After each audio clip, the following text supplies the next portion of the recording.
Okay, so I'm joined here by RTÉ Sports Journalist Pauric Lodge after what was a thrilling Ulster Final where Donegal have came out on top 223 to 28 points. A mighty game of football here at Clones Park. It certainly was, John. We're just catching our breaths after it all. 28,000 people here to watch it. A couple of times in the game it looked like Donegal had it won, particularly near the end of normal time. There was a lot of possession football, playing it back and forth, and obviously then Armagh got their chance to send the game to extra time. And what really struck me in the extra time was just how out on their feet so many of the players were. A lot of players going down with cramp, some of them unable to move. We saw Ross McQuillan at one stage having to go off and get a rub just on the sideline and try and keep going. But you have to hand it to Donegal, back-to-back Ulster champions. They were playing Jimmy's winning matches after the presentation at the end of the game.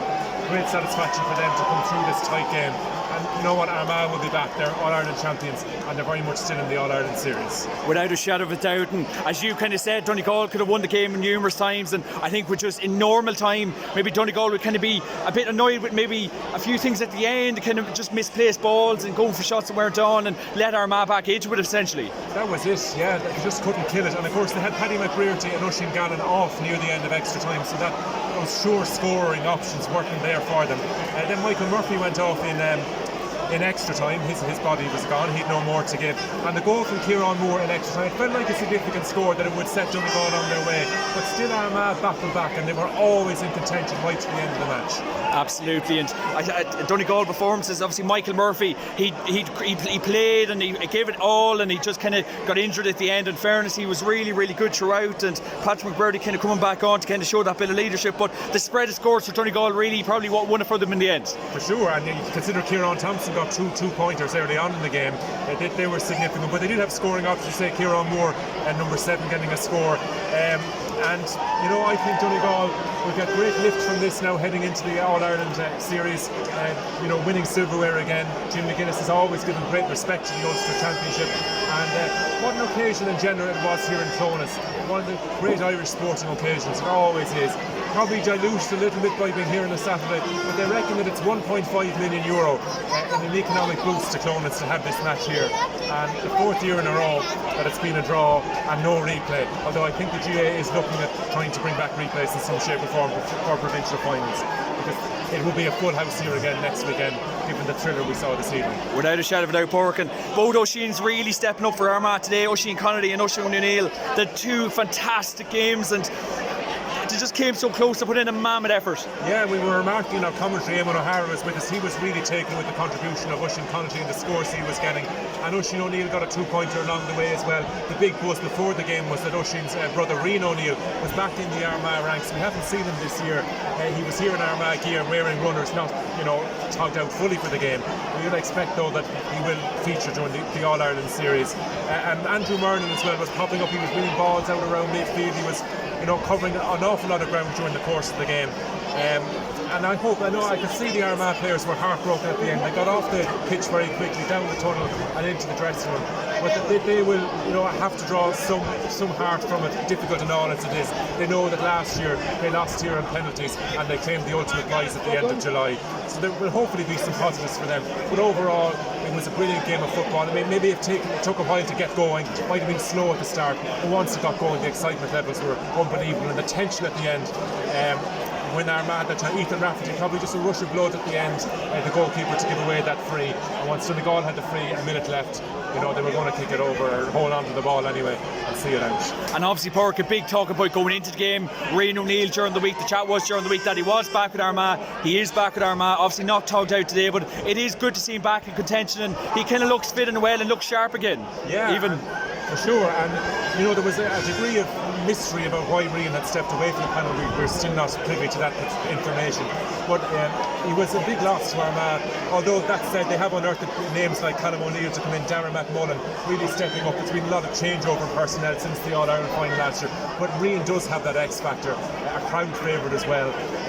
So the rumours were true. The speculation here was that he was going to start, which we couldn't believe, and we were trying to get a handle on how that was all going to work. But in the end he didn't start, but it's very clear that he is back, and that will be a boost for Armagh. I think he's probably a little bit to go on fitness, I think, just by judging out on the pitch before the game. But to have him in, the question will be, do you start him or do you bring him on? But Armagh head into the All-Ireland series with him back, it looks like, as well. Yeah, and I was thinking throughout the game as well, Pauric, a penny for Rian's thoughts, and I think Armagh really could have been probably doing with him at times, and he could have been the game changer, but just unfortunately it wasn't today. Today wasn't going to be the day. No, and he would probably have been a little undercooked if he was thrown into the fray in the cauldron in the Ulster Final. But Oisin, as we said, played well. Rory Gruen and Stephen Campbell as well came on, and Stephen, you could sense the leadership that Stephen was providing. And there was another player, Aidan Forker, that lost to injury. That was significant as well, and Aidan actually had a nice pack in his ankle. He came on before extra time onto the pitch just to speak to the players, to give them instructions and to wish them well. You could see how much he was hurting not to be able to get onto the pitch for extra time, but initially they brought on the stretcher. They were a little bit worried, but it's obviously just an ankle injury which meant that he couldn't continue in the game. So it will be a concern now, a few weeks out from the All-Ireland series, whether he'll be able to start the game or not. And Pauric, a word on Michael Murphy chipping in with 3 points today. General leadership was absolutely fantastic. Oh yeah. What more can you say about that man? Yeah, he was actually up in Ballybuffet the day he came back, and the buzz around Ballybuffet, and then the coming together with Aidan Forker, that was just, you couldn't make that up, the headbutt on Michael from Aidan. Obviously, there had to be discussions about whether he was going to be as good as he was. But the evidence that we're showing, maybe there's a lot of mileage in the clock, but the craft is still there, the skill, the leadership. He was directing matters out in the field as well. And big ass, when you look at that full forward line on paper, McBrearty, Murphy and Gallen, there aren't too many full forward lines as good as that in the country. But, Jim McGuinness brought him back, I'd imagine, to win the All-Ireland. He wasn't coming back just to come in and, play a few matches. Jim clearly felt that he might be the missing piece of the jigsaw to help them win the Sam Maguire. And they have to be in the shortlist. We're only a few teams in the shortlist for the All-Ireland at this stage, and the two teams we saw this evening, Armagh and Donegal, would have to be in the mix. Lastly, Pauric, where does this Donegal journey end up? I think they have to be severe All-Ireland contenders after a performance like that, but obviously you can't write Armagh off yet as well. They will lick their wounds, but by God, they'll be back again. They will for sure, and Kieran McGeaney and his substantial backroom team, have the expertise to try and lift the spirits. They'll go off, they'll recover tomorrow, they'll have a Sunday off, and they'll reassess. It's one competition finished, another competition starts now with this long-winded All-Ireland series, 24 games. Just to eliminate 4 teams, and I know it's going to change next year. I think what you'll see is the public will possibly tune out for a couple of weeks, let those games play out, given that 3 teams out of 4 will qualify in each group, and then they'll come back when it gets to the preliminary quarterfinals and the knockout stages. And Armagh will be in the mix. I think there's question marks over Dublin. Kerry's performance in the Munster Final brings them there. A lot of people talking about Galway. Beyond that, I think there aren't too many contenders. It's possibly not as competitive as the hurling, but the new rules have given it a lease of life.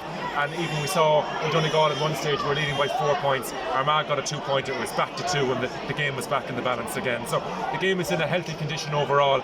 And Ulster Final Day, I'm still buzzing after it. Great to be here. Great to see the full crowd up on the hill, and they're going back into town now, and they'll enjoy the night. I'm told they started coming here at 10:30 this morning, even though the match was starting at 5:25. That's GA supporters. I think it's a fantastic occasion, Pauric, and I keep saying to anybody, if you haven't been to an Ulster Final yet, get down to it, get yourself to it, because it's a remarkable occasion. It is, and there's the history and tradition going back through the decades, and the plan is, of course, that it will eventually go to Casement Park. That's what the Ulster Council have indicated. Maybe a few years off, they haven't got any sod turned in Casement yet.